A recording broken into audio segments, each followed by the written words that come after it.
శుక్లాంబరధరం విష్ణుం శశివర్ణం చతుర్భుజం ప్రసన్నవదనం ధ్యాయేత్ సర్వవిఘ్నోపశాంతయే. 88వ అధ్యాయం అనిమాది అష్టసిద్ధి త్రిగుణ సంసార పూర్వ అగ్నిహోమాదుల వర్ణనం. మునిగణములు రోమహర్షునితో, ఓ సూత, సజ్జనులకు ఏ యోగం ఆచరించుట చేత గుణప్రాప్తి కలుగునో, ఏ గుణాల చేత యోగాభ్యాసకుడు అనిమాది సిద్ధులను సంపాదించుకొనగలడు, ఈ విషయాలను మాకు సవిస్తరంగా వివరించుట చేత ఎట్టి లాభం కలుగును అని ప్రశ్నించగా, మునులతో సూతుడు ఇట్లు పలికెను. మహామునులారా, ఇప్పుడు నేను పరమదుర్లభమైన యోగ విషయాలు వివరిస్తాను, ఆలకింపుడు. అన్నింటికంటే ముందు ఆ సనాతనుని యొక్క అనగా ఆది అంతములు లేని 5 ముఖములు కలిగిన పరమశివుని రూపాలను మనస్సునందు స్థిరం చేసుకుని స్మరించవలెను. మనస్సందు ముందుగా కమలాసనాన 26 శక్తులతో కూడిన తదుపరి చంద్రుడు, సూర్యుడు, అగ్నిని కల్పించుకోవాలి. ఉమాపతియగు భగవంతునికి భక్తుని మధ్య యందు మొదట 8 విధములుగా, పిమ్మట 26 విధాలుగా, మరల 12 విధాలుగా స్మరించాలి. ముందుగా అష్టశక్తుల యుక్తుడగు ఆ అష్టమూర్తి, ఆ జన్ముడగు భగవంతుని స్మరించి పిమ్మట అష్టరుద్రులు, 64 విధములకు రుద్రులను స్మరించాలి. ఈ విధంగా అష్టగుణ సహితులకు 64 శక్తులను స్మరించాలి. ఉత్తమ జ్ఞానాన్ని ప్రాప్తింప చేసుకున్న భక్తుడు క్రమంగా ఈ ప్రక్రియపై అధికారం సంపాదించుకోవాలి. ఇది పాశుపత యోగాన్ని, ముక్తిని ప్రదానం చేయనట్టుది. ఈ యోగమును చేయువారే అనిమాది సిద్ధులు పొందగలుగుదురు.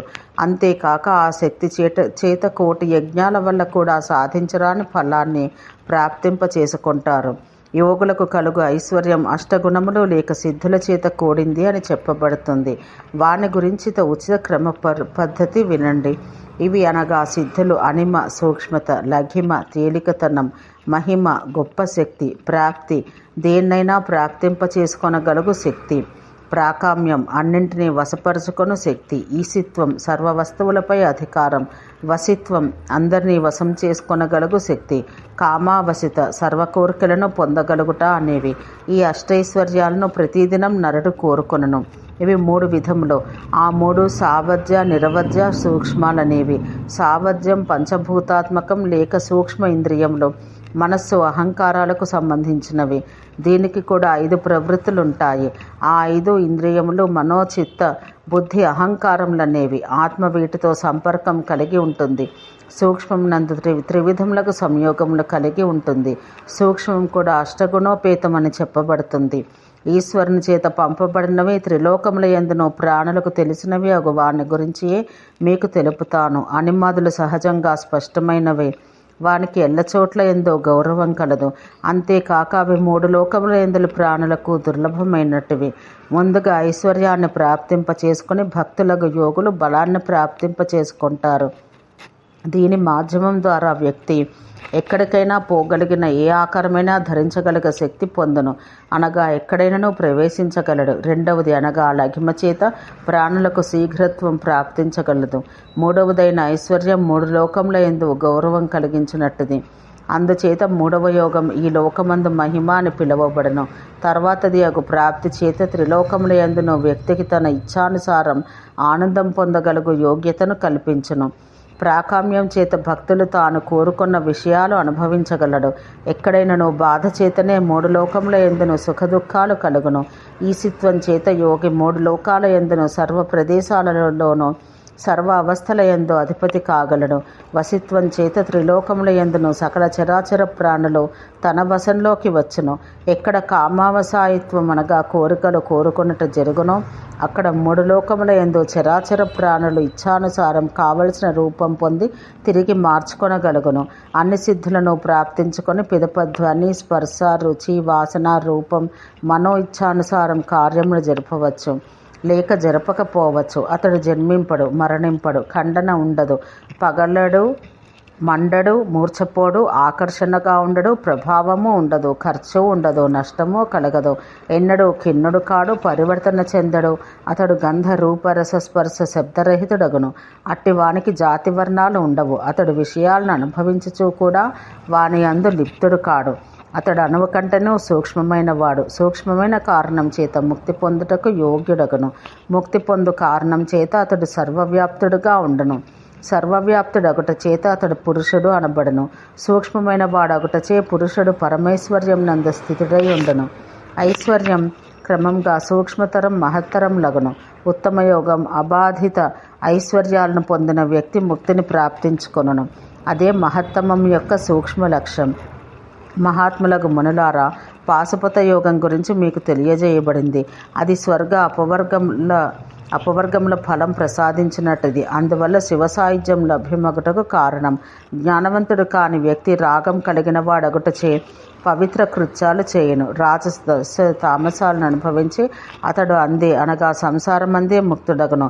ఈ విధంగా సత్కర్మ చేయవాడు స్వర్గసుఖ ప్రాప్తిని పొందును. కానీ తాను చేసిన సత్కర్మ పూర్తి అయినంతనే మనుషులు మరలా ఆ స్థానం నుంచి మర్త్యలోకానికి తిరిగి వస్తారు. అందువల్ల బ్రహ్మమే పరమసుఖం, బ్రహ్మమే లక్ష్యమగుచున్నది. యజ్ఞం కంటే అధికమైనది వ్యర్థమగను, దానివల్ల ఏమీ లభించదు. యజ్ఞాలను ఆశ్రయించుట చేత మనుష్యుడు మృత్యువుకు ఎరాగును. అందుచేత మోక్షమే పరమసుఖం.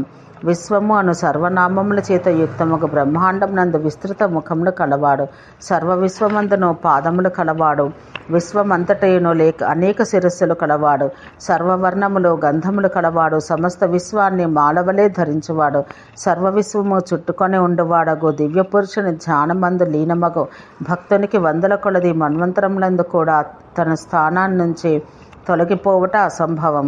సూర్యకిరణాలు ధరిత్రిపై పడుతున్నవి, కానీ అవి తిరిగి వెనక్కి పోలేవు, అట్లే తిరిగి ఉత్పన్నం కాలేవు. సర్వపురాతనుడు కవి అనుశాసకుడైన వాడు సూక్ష్మం కంటే సూక్ష్మమైన వాడు మహా కంటే మహత్తరమైన వారిని కన్నుల చేత కాక యోగం చేతనే చూడగలుగును. స్వర్ణవర్ణముల నుండి ఇంద్రియరహితుడైన వాడు పురుషుడు. అతడు నిర్గుణుడు, చిహ్నరహితుడు, చేతనుడు, సర్వత్రా నిత్యం విద్యమానుడై ఉండవాడు, సర్వ వస్తువులకు సారభూతమైన వాడు. ఆయన ద్వారా పవిత్రుడుగా ఆయన భక్తుడు ఆ తేజ ప్రకాశయుక్తుడుగా వారిని చూడగలుగును. ఆయనకు చేతులుండవు, కాళ్ళుండవు, ఉదరరహితుడు, జిహ్వారహితుడు, ఇంద్రియాలకు పరుడు. ఆయన ఒక్కడే అతి సూక్ష్మ రూపుడు.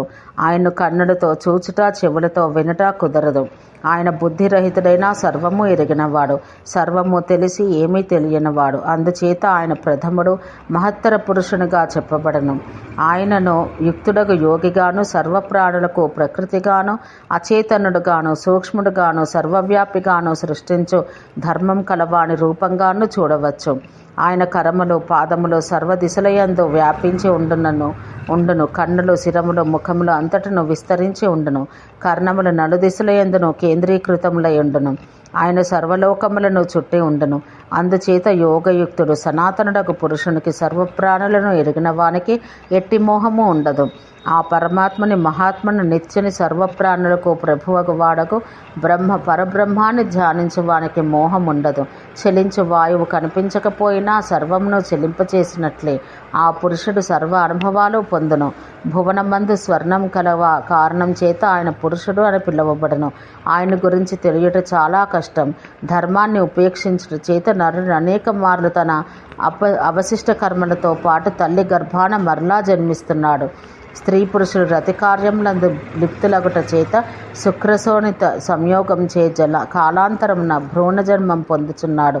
కొంతకాలం తర్వాత భ్రూణం పెరిగి ఏ విధంగా మట్టి ముద్దను కుమ్మరి సారిపై తిప్పి ఆకారం తయారు చేస్తున్నాడో అట్లే భౌతిక శరీరం ఆధ్యాత్మిక పదార్థాలను వాయువుతోనూ వికాసమును పొందుచున్నది.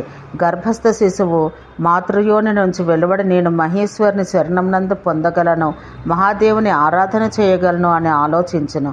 గర్భస్థ శిశువు పూర్వం నిర్ధారితమైన రూపం వయస్సులను అనుసరించి మనుష్యుడగుచున్నాడు. ఆకాశం నుంచి వాయువు ఉత్పన్నమగుచున్నది. వాయువు నుంచి జలము, జలము నుంచి ప్రాణము, ప్రాణం నుంచి శుక్రం ప్రభవించి వికాసం చెందుతున్నాయి. 33 భాగాల శ్రోణితం చేత 14 భాగాల శుక్రము మిశ్రమం చెందుతున్నది. వీనిలో సగం ఒకదానితో ఒకటి కలిసినప్పుడు భ్రూణం పెరుగుతున్నది. అప్పుడు భ్రూణం పంచవాయువుల చేత చుట్టుకొనబడి తండ్రి యొక్క శరీరం చేత అంగ ప్రత్యంగాలుగా పెరుగుదల చెందుతున్నది. భ్రూణం నాభిక్షేత్రం నందు తల్లి ద్వారా త్రాగబడిన పీల్చబడిన భోజనం చేత పెరుగుతున్నది. నవమాసముల వరకు శిశువు కష్టముల యందును ఒత్తిడి యందును ఉండును. ఆ శిశువు యొక్క మెడ నాభినాళం చేత బంధించబడి ఉండగా సర్వాంగాలు మాతృగర్భాన తగినంత స్థానం ఉండనందున ముడుచుకొని ఉండును. గర్భమున నవమాసములు గడిచిన తర్వాత శిశువు యోని మార్గం ద్వారా కింది వైపుకు తల వంచి పడిపోవును. తదనంతరం జీవితమంతా పాపం చేయును. ఈ పాపకర్మముల ద్వారా మృత్యువు తర్వాత ఒక నరకం నుంచి మరొక నరకాన పడుతూనే ఉండను. ఉదాహరణకు అతడు అసిపత్ర వన సాల్మలి భేదనమునకు పోగలుగును. అచ్చట అతడు మర్దించబడి తినివేయబడును, లేక అతడి రక్తం చీమల చేత వేరు చేయబడును. జలమంది ఏదైనా ఖండించిన వస్తువు పడవేసినప్పుడు అది చిదపలుగా అయినట్లు జీవుడు యాతనా స్థలం నుంచి విసిరివేయబడుతున్నాడు. దాని చేత అతడు చేసిన పాపాల ఫలం అనుభవిస్తున్నాడు. మరణం చెందిన పిదప జీవుడు తన వారిని అందరినీ వదిలివేసి ఒక్కడే పోవలసి వచ్చును. ఒంటరిగానే సుఖదుఖాలు అనుభవించవలసి వచ్చును. ఆ కారణం చేత వ్యక్తి తప్పక ఉత్తములకు కర్మములనే చేయవలెను. మృత్యువు సంభవించిన పిమ్మట జీవుడు తన యాత్ర ప్రారంభం చేసినప్పుడు అతడు ముందుకు పోయినను అతడు వెనక ఎవరూ రారు. కేవలం అతడు చేసిన కర్మలు మాత్రమే అతన్ని అనుసరించును. యమలోకాన ఎల్లప్పుడూ అనిష్టమొగట చేత వారు బాధిస్తారు. అతడి శరీరం వివిధ విధములైన యాతనల చేత ఖండించబడును. 4 వైపులను దుఃఖము, వేదనాభరిత వాతావరణం చుట్టుకొని ఉంటుంది. వ్యక్తి మనస వాచ కర్మన పునః ఎవరిని శరణుజొచ్చునో అతడి చేత ప్రభావితుడగును. అందువల్ల నరుడు ఎల్లప్పుడూ ఉత్తమ కర్మములు చేయవలెను. పూర్వకర్మముల యొక్క వరుసలను అడ్డుకొన్నట్టు శృంఖలకు ఎట్టి ప్రారంభము ఉండదు. ఆత్మ తమోగుణయుక్తమై భయంకరమగు సాంసారిక విషయాలు పొందును. మనుష్య రూపం చేత అతడు పెంపుడు పశువు, వన్య పశువు అనగా క్రూర మృగం, వన్య పశువు నుంచి పక్షి, పక్షి నుంచి సరీసృపం, నీల మీద పాకు తొండ, బల్లి మొదలైనవి. సరీసృపం నుంచి అచరజీవమగు వృక్షం యొక్క రూపం ధరించును. అతడు అచర రూపం ధరించినప్పుడు కుమ్మరి సారే విధంగా ఒకచోటనే ఆత్మపైకి లేనందువల్ల పరిభ్రమించుచుండును. ఈ విధంగా మానవ జీవనం నుంచి ప్రారంభమై స్థావరం వరకు సాంసారిక జీవనం తామసమైనట్టుది. ఆత్మ అక్కడే పరిభ్రమించుచుండును. బ్రహ్మాదుల ప్రపంచం సాత్వికం. బ్రహ్మ నుంచి ప్రారంభించి పిశాచంగా సమాప్తం 2 ప్రాణులకు స్వర్గమందు వసించుట కోరుకోవాలి. బ్రహ్మ యొక్క జీవనం శుద్ధ సాత్వికం. అట్లే స్థావర ప్రాణి యొక్క జీవనం శుద్ధ తామసం. 14 స్థానముల మధ్య ఇందు రాజస వేదనాగ్రస్తులకు జీవధరునికి మర్మస్థానం ఛేదించబడను. అట్టి ఎడ పరబ్రహ్మం యొక్క స్థానం అతడు ఎట్లు గుర్తు తెచ్చుకోగలడో సాంసారిక జీవనానికి పూర్వం ధర్మం యొక్క ప్రభావం చేత ప్రేరితుడగును. తదనుసారమే మానవ జీవనం లభ్యమగును. ఆ కారణం చేత మనుషుడు ఎల్లప్పుడూ ధ్యానం చేయుచుండవలను. సంసార మండలం 14 విధాలుగా ఉండును. నిత్య సంసారం చేత భయపడుతూ ధర్మాచరణం గావించాలి. అట్టి ఎడనే నెమ్మదిగా అతడు సాంసారిక జీవనం దాటుకొనగలడు. అందుచేత యోగికి నిరంతరం ధ్యానతత్పరుడు అడుగుట ఆవశ్యకం. అతడు తనను తాను ఎట్లా చూచుకొననో అదే రూపంలో ధ్యానం చెయ్యాలి.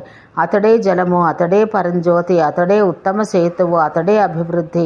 అట్లే సమ్మిశ్రణం ద్వారా సర్వప్రాణులకు కారణభూతుడు. అతడు నిత్యుడు. అందుచేత అతడు హృదయమందు గల ఆ సేతువగు హరుని వైపు ముఖం గల అగ్నిని, ఆ మహేశ్వరుని ఉపాసించాలి.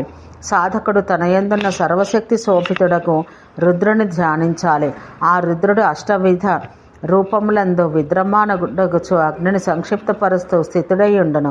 మనస్సును తన యందు స్థితమై ఉన్న అగ్నిపై కేంద్రీకరించి ఆహుతులు సమర్పించాలి. సుఖాసీనుడై కూర్చుని ప్రశాంతముగ మనస్సుతో శుద్ధ జలాన్ని సేవిస్తూ ప్రాణాయ స్వాహ అని పలకాలి. మరలా తీసుకుని ఆహుతిని అపానాయ స్వాహ అనియు, 3వ దాన్ని వ్యానాయ స్వాహ, 4వ ఆహుతిని ఉదానాయ స్వాహ, 5వ ఆహుతిని సమానాయ స్వాహ అని పలకాలి. ప్రతి ఆహుతితో పాటు సాధకుడు స్వాహాని ఉచ్చరించుట తప్పక చెయ్యాలి. పిమ్మట జలం చేత ఆచమనం చెయ్యాలి. అనంతరం హృదయాన్ని స్పృశించాలి. సాధకునికి నీవు ప్రాణాలకు ఆధారమగు మూలమగను అను ఈ మంత్రంతో పాటు పరితృప్తి అనుష్ఠించాలి. రుద్రుడు ఆత్మ విషయాలు నశింపచేయువాడు. నిశ్చయంగా ఆత్మయే రుద్రుడు. శ్రాద్ధ సమయమందు శాస్త్రానుసారం 5 ఆహుతులు ఈ విధంగా సమర్పించాలి. రుద్రుడు గుణమునందు నివిష్టుడై ఉన్నాడు. ఆయన ప్రాణ సమరూపుడు. ప్రాణం రుద్రునికే అమృతాన్ని సమర్పించాలి. ఓ శివ, ఓ ఈశా, నాయందు ప్రవేశించము. బ్రహ్మాత్మకు స్వాహ, నీవే పురుషుడవు. నీవు శరీరాన అంగుష్టాకారాన స్థితుడవై ఉన్నావు. అంగుష్టాకారంలో స్థితుడై ఉన్న ఈశుడు సర్వసృష్టికి కారణభూతుడు, సృష్టి అధిపతి, నిత్య ప్రసన్నుడగుగాక. నీవు సర్వదేవతలలోనూ శ్రేష్ఠుడవు. నీవే రుద్రుడవు. పూర్వమునందు ఇంద్రుడవు. నీవు మృదు స్వభావుడవు. నీకు సమర్పించబడిన ఈ ఆహుతియే మా భోజనం అంటూ ఈ మంత్రముల చేత హోమ సమాప్తి చెయ్యాలి. ఈ విధంగా వివరంగా గుణప్రాప్తి యొక్క సమస్త వివరణం చేయబడింది. ఈ యోగ విద్య పూర్వమందు స్వయంగా బ్రహ్మ ద్వారా వివరించబడింది. పశుపతికి సంబంధించిన ఈ జ్ఞానాన్ని విశేష ప్రయత్నం చేత పొందాలి. భస్మమందు స్నానం చెయ్యాలి. నిత్యము భస్మం పూసుకోవాలి. ఎవరు దీన్ని పఠిస్తారో వింటారో, శ్రేష్ఠ బ్రాహ్మణులకు దివ్యకర్మను పితృకర్మల కాలాన వినిపిస్తారో వారు పరమలక్ష్యాన్ని ప్రాప్తించుకొనగలుగుతారు. అనిమాది అష్టసిద్ధి త్రిగుణ సంసార పూర్వ అగ్నిహోమాదుల వర్ణనం అను 88వ అధ్యాయం సమాప్తం. ఓం శాంతి శాంతి శాంతి.